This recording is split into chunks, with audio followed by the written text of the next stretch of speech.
这里是 Nova Scotia 的最南部的一个陆地上的一个灯塔。今天就想在这里拍日落，和明天早晨起来呢拍日出。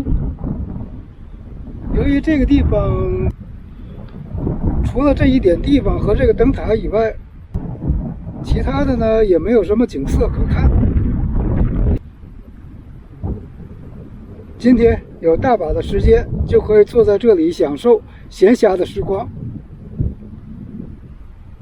不过之前呢有朋友呢就是想了解一下，就是在旅行过程中呢，由于没有来得及订露营地或者酒店什么的，晚上是如何找地方过夜的事情。今天我有很多的闲暇时间，就准备聊一聊如何找停车过夜的地方，也就是俗话说的野营的地方。通常野营一般呢是用2个软件，一个是 Free Camping Site.net， 还有一个是手机上用的 APP iOverlander。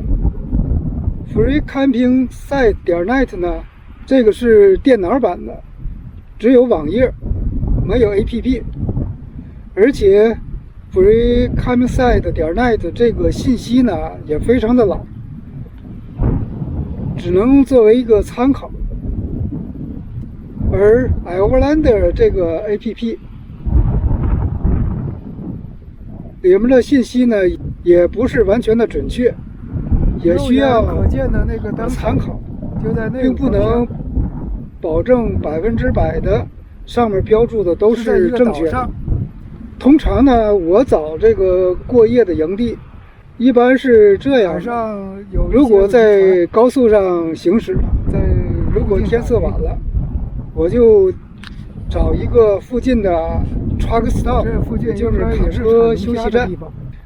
这个呢是比较稳妥和安全的。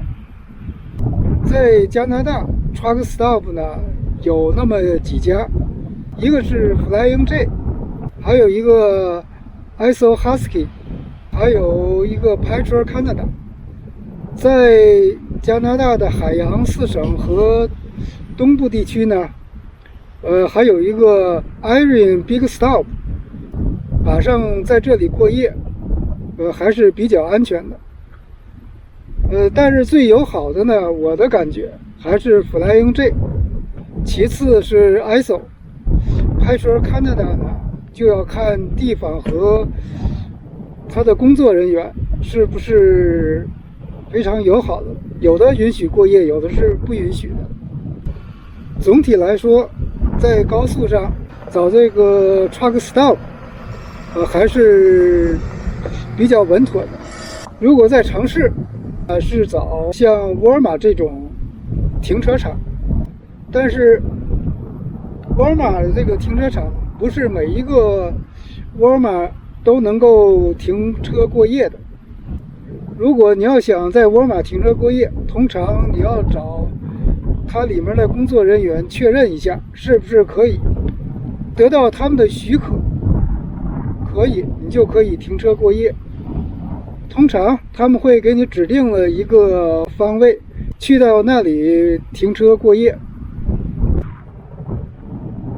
如果沃尔玛不行的话呢，Home Depot 也可以，有的地方肯尼迪泰尔呢也可以，这就要看是不是有这种标识，就是 No Overnight Parking 或 No Camping。 如果没有这个标识，你就可以停车过夜。在很多小镇没有沃尔玛，那就可以停在超市的门口，或者停在运动场地，或者就是那种徒步的小路的停车位，也是可以停车过夜的。通常像徒步小径的停车位呢，这种都是24小时开放的。在小镇，你要在那里停车过夜也是没有问题的。如果这个地方呢都不愿意停，在小镇呢还有一个地方可以停，通常就是在教堂，停在教堂的停车场，通常也不会有什么麻烦。如果在小的村庄，你也可以发现一些免费的营地，虽然这些营地不提供水、不提供电，但它提供一些卫生间，还有扔垃圾的地方，就是野餐桌什么的。这个呢也是不错。你像魁北克的 Blue River 这个小村庄呢，就提供大概有10几个位置的营地。像 BC 省北部的16号公路上也有几个村庄，也是免费提供营地的。但是呢，他接受那种捐款，就是你认为这个营地不错，你临走的时候呢，往他的捐款箱里头放一些钱。通常这种免费营地也有的是那种公司提供的，比如像 BC Hydro， 它提供一些个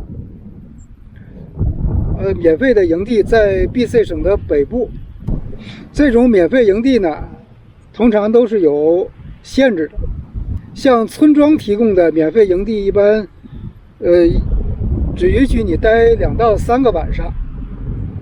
而你像 BC Hydro， 就是 BC 的电力公司呢，最多可以停留15个晚上，就是也不需要预约，就是先到先用。找野营地的方法很多，但是最主要的还是要防止拿到违章停车的罚单。如果拿到了违章停车的罚单，就失去了免费野营的意义了。希望这期视频对有意免费野营的朋友有所帮助。好了，这期的视频就到这里了，下次见。